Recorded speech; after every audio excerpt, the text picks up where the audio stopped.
So, a very warm welcome to the very first match of the evening. We're on Daybreak, spawning to the top right-hand corner in orange, playing Protoss for Team Rival and the United States. It's Koshkii.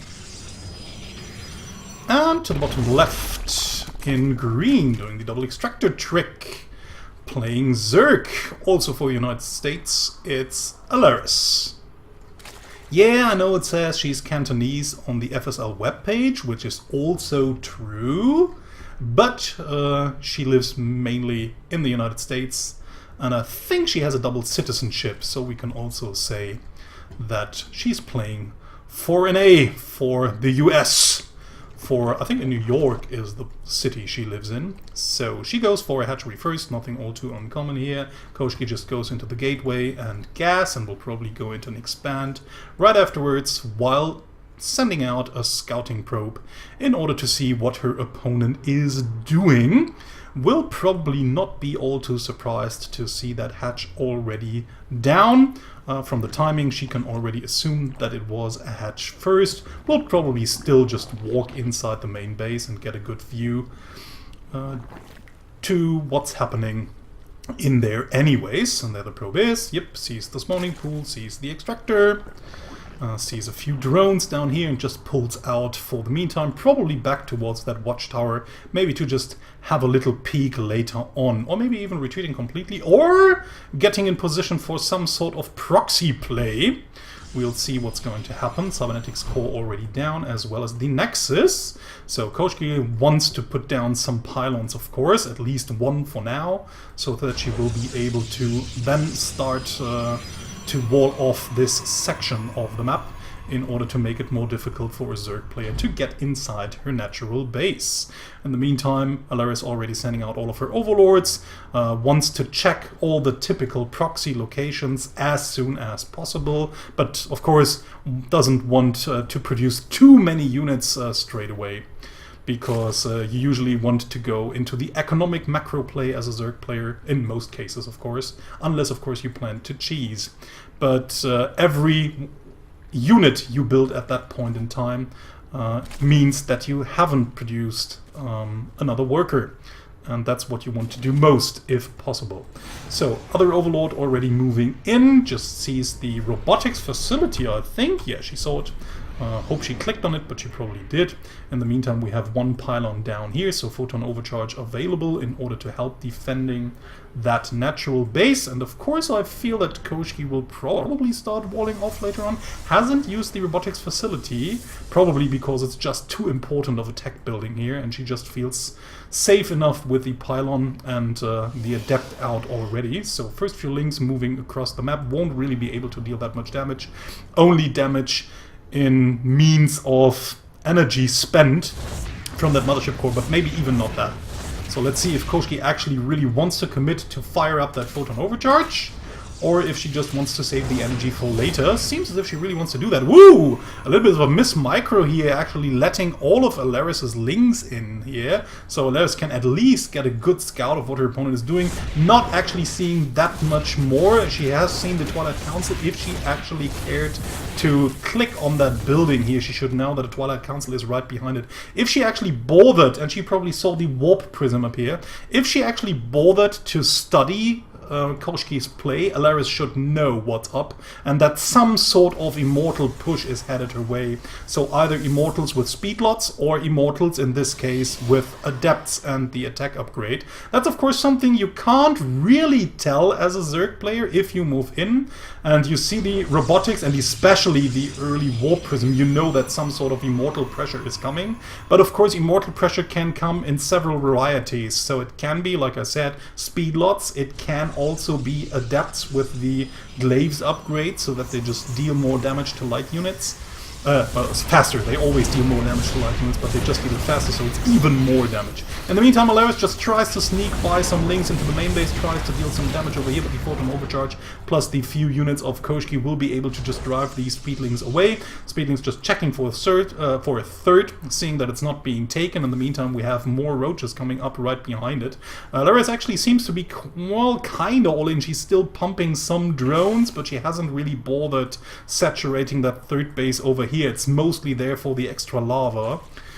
So let's see if she actually commits to a full all-in, or if she just wants to deal some light pressure here. It doesn't seem as if she's really identified what's happening and what's going on and what's headed her way. Well, at least for her, if she just had a look at the map, she should have seen the Warp Prism move out. She tries to go into Spire. There's the Dark Shrine incoming right behind it, as is typical for this push. You either can use it for DT or for more DTs, or mostly for Archons, but the DTs of course can also help out if you just see that your opponent doesn't have any Overseers in the army.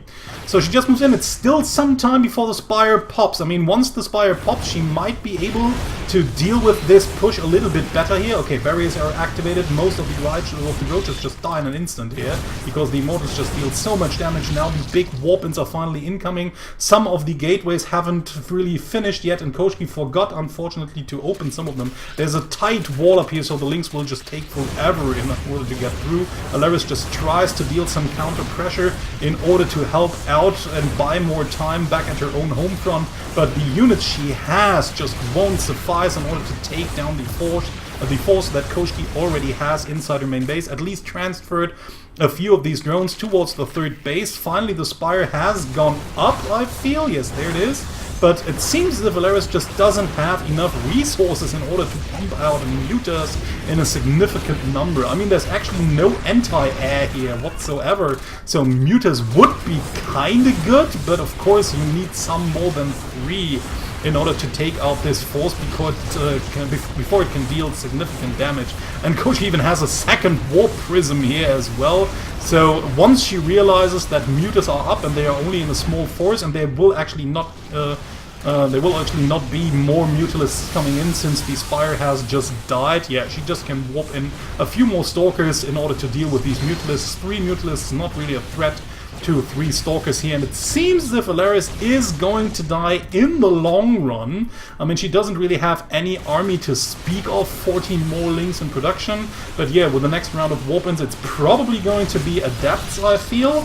Well, yeah, okay, Stalkers. Koshkii is not really sure how many mutas have been in the building queue before she actually destroyed the Spire, so she rather wants to have more Stalkers, but yeah, once you have a Stalker ball big enough, even links don't really matter. GG, and Koshkii takes the first game.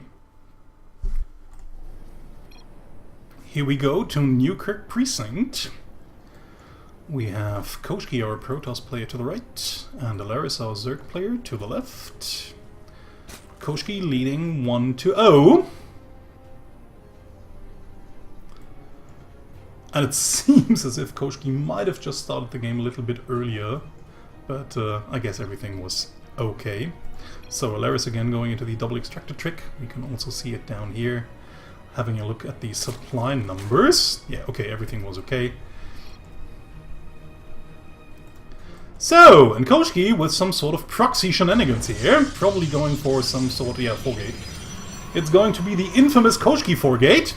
And Allaryce is totally not aware of that. Not at all. Went for a hatch first. I mean, this is already such bad news for Allaryce.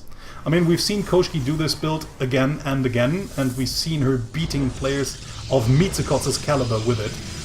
So, wow. I mean, being totally unprepared, not even going pool first, but, I mean, hatch gas pool is like the worst opening you could play against the 4-gate.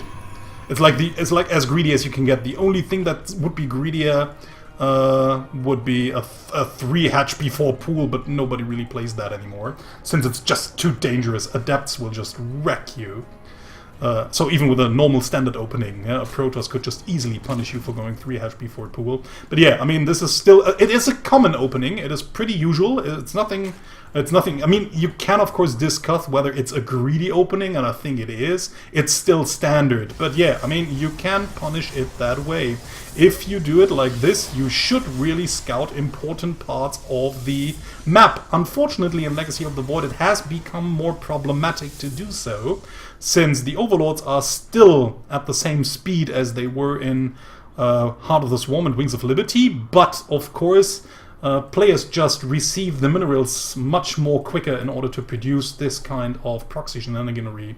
So yeah, you just have to send out a few units early on in order to find this out.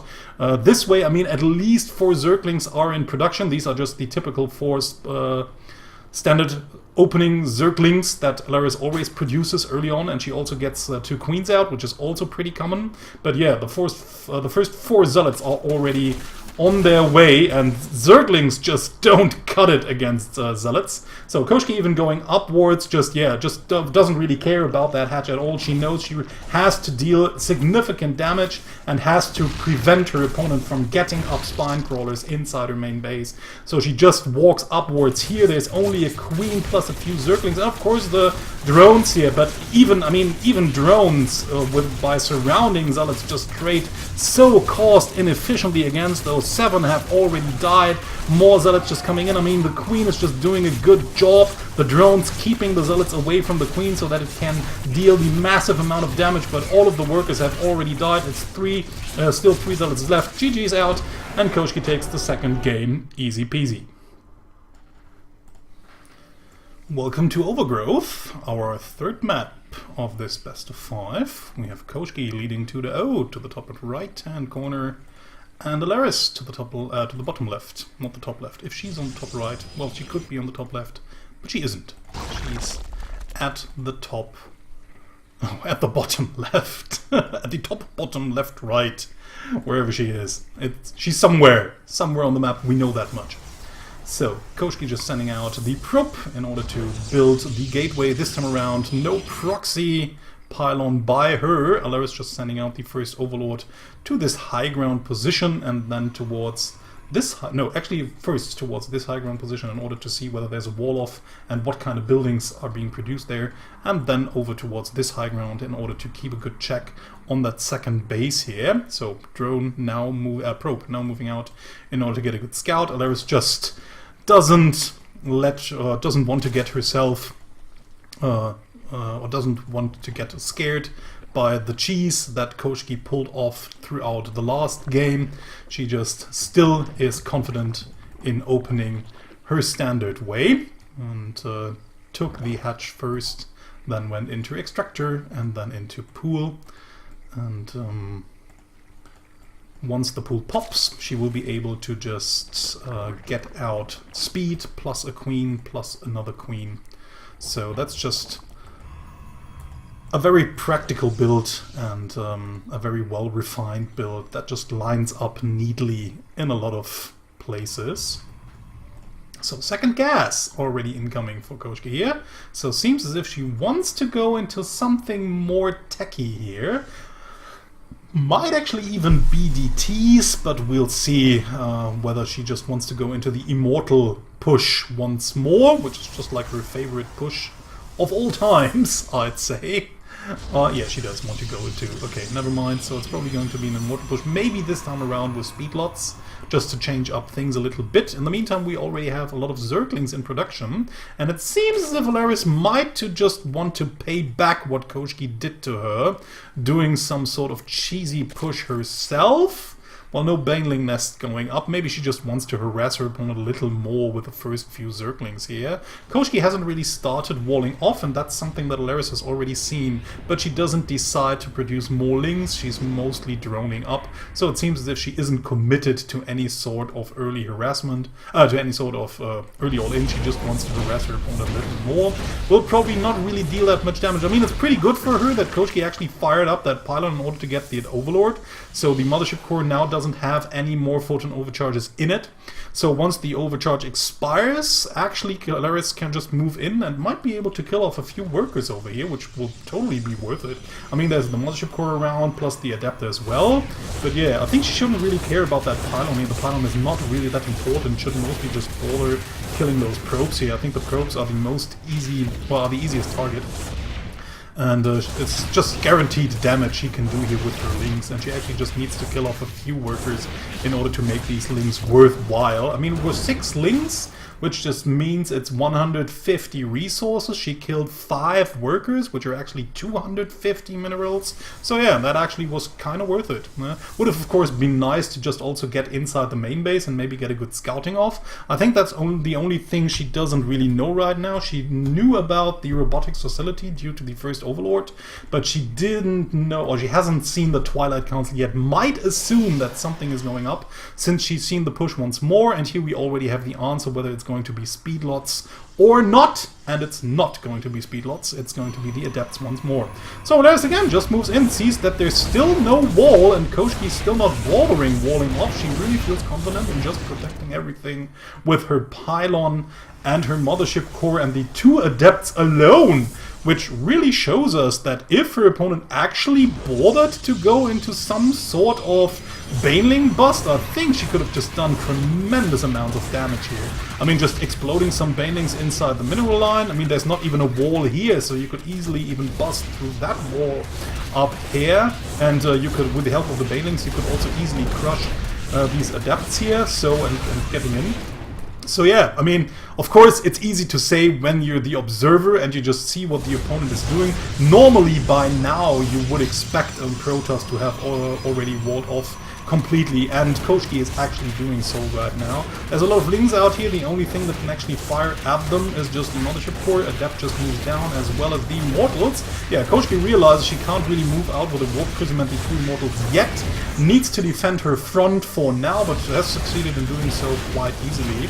So Koshkii just still has to be careful to just defend this pylon over here. It will regenerate some shields in quite some time, but she just puts up 1 more pylon in order to really seal the deal, so to speak.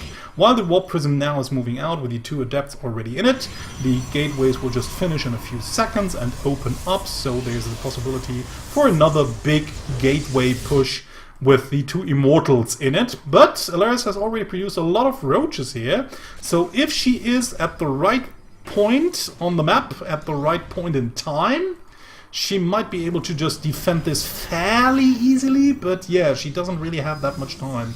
It's only 40 more seconds until the Dark Shrine is going to finish, and only a few more seconds until another warp-in will be available. But yeah, this is a lot of army and firepower. Still, Koshkii just firing up the shields on the Immortals. If I can also, of course, just always load in the Immortals and fly away for now in order to come back later. As long as the Warp Prism doesn't die, the aggressive potential of this push is not over yet, so has not really been neglected. So let's see, she will probably just try to warp in more units right here where the roaches are. Allaryce actually just walking across the map, trying to deal more damage to Koshkii's base, but there's a mothership core with almost 2 photon overcharges in place. Also the Dark Shrine is there. Yeah, and that's what actually Koshkii already does, just warps in a Dark Templar right in front of this barrier. So she will be able to just fire up 2 pylons right behind the buildings. She will also be able to just send the Dark Templar in here. She also warped in 3 Dark Templars at the main at the front. Oh, nice round over here, but Koshkii will also still be able to just load these in once necessary. Yeah, and against the DTs, there's just nothing here, no detection whatsoever. Does she even has? Yeah, she does have, because there's also a Spire incoming. So she does have a lair, but yeah, no Overseers in place yet. 3rd base dies, and that's almost as good as dead already. Now Zerg and Protoss player both on 2 bases. Allaryce knows that her opponent has not tried to take a 3rd base of her own, and that she's pretty committed, but yeah, it's just the way better techie force on Koshkii's side here. All of the Immortals just ripping through all of these units. I mean, let's have a look. 18 kills on that one Immortal, 15 on that other, and also some kills on that Archon as well. So these units just have been so cost efficient. Yeah, Lynx just won't do anything against the Adept-based army with an Archon inside as well. Allaryce just hoping for the Mutas to maybe pop on, but there's also an Archon already in the mix. GG's out, and Koshkii takes the 3rd game for a 3-0 victory.